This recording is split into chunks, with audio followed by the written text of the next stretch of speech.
A pior das loucuras, sem dúvida, é tentar parecer sensato em um mundo cheio de doidos. Bem-vindos ao Aconchego Filosófico.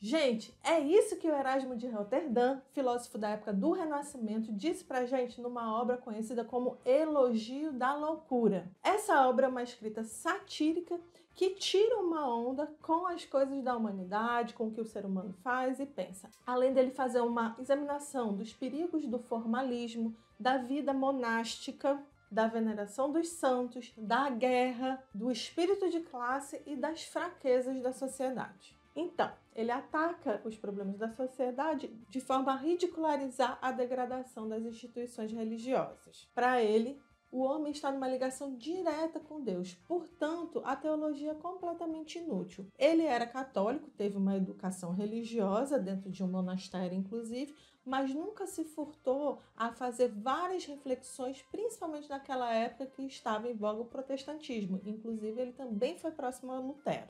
Inclusive, na sua obra De Libero Arbitrio, ele ataca de modo cético a posição de Lutero e justifica a partir desse próprio ceticismo a sua permanência na Igreja Católica. Ele afirmava que preferia fazer como os céticos e suspender os juízos diante das questões da Escritura e aquilo que afirmava a Igreja de modo arbitrário. Ele preferiu aplicar os seus conhecimentos numa espécie de purificação da doutrina religiosa, assim como a libertação das instituições do cristianismo. Como acadêmico, ele tentou também libertar a filosofia do formalismo escolástico e a rigidez das tradições medievais. A sua convicção era a necessidade de dar um conhecimento são, um conhecimento racional, um conhecimento plausível, inclusive para que a igreja e as instituições religiosas pudessem seguir na sociedade de modo coerente, sem entrar em conflito com uma sociedade que estava cada vez mais se afastando daqueles dogmatismos da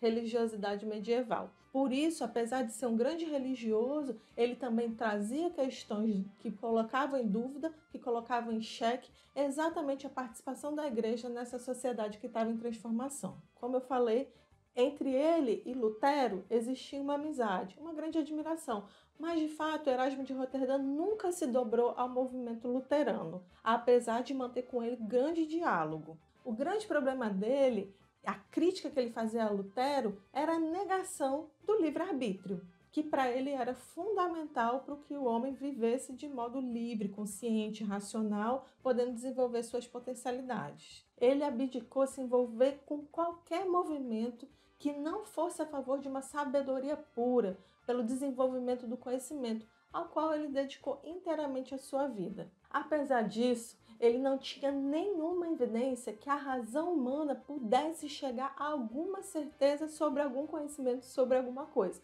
Por isso que a gente pode dizer que ele, de certa maneira, também é um cético, porque ele estava chocado de como os filósofos, os pensadores, os cientistas daquela época estavam em busca de alguma certeza, como se isso fosse plenamente possível para sempre. Ele duvidava disso, por isso que ele escreveu o Elogio da Loucura.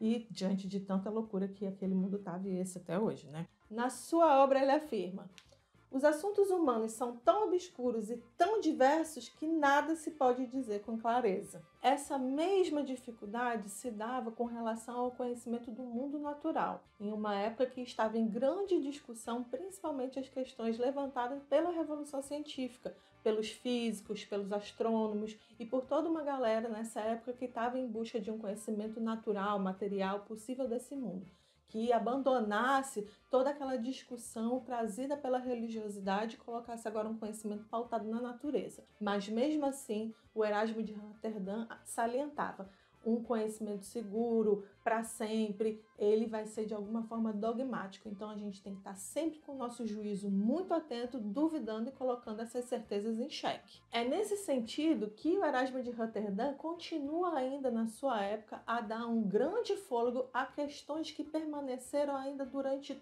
todo o Renascimento e a modernidade. A primeira questão: o ceticismo diante dos conhecimentos dogmáticos e religiosos e as crenças costumeiras, a valorização da razão e a tentativa de estabelecer os limites do conhecimento humano, colocar o conhecimento humano em xeque, em questão, e se de fato podemos conhecer o mundo verdadeiramente como ele é. Assim, ele valorizava a vida política, colocando um elo entre política e conhecimento. A partir daí, vários outros filósofos desenvolveram seu pensamento, principalmente os conhecidos como modernos: Bacon, Descartes, Spinoza, Hume e diversos outros que aliaram essa questão da política e da crítica ao conhecimento.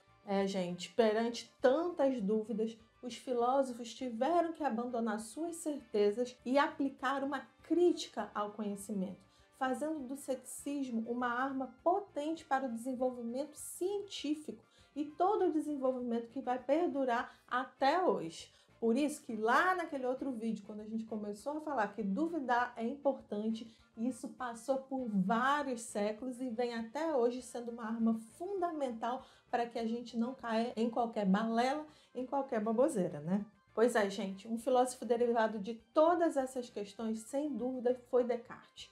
Ele não só teve a audácia de fundar uma ciência universal, uma Mathesis Universalis, como também traz dentro da sua filosofia todo aquele conhecimento pirrônico que a tradição e a filosofia cética construíram.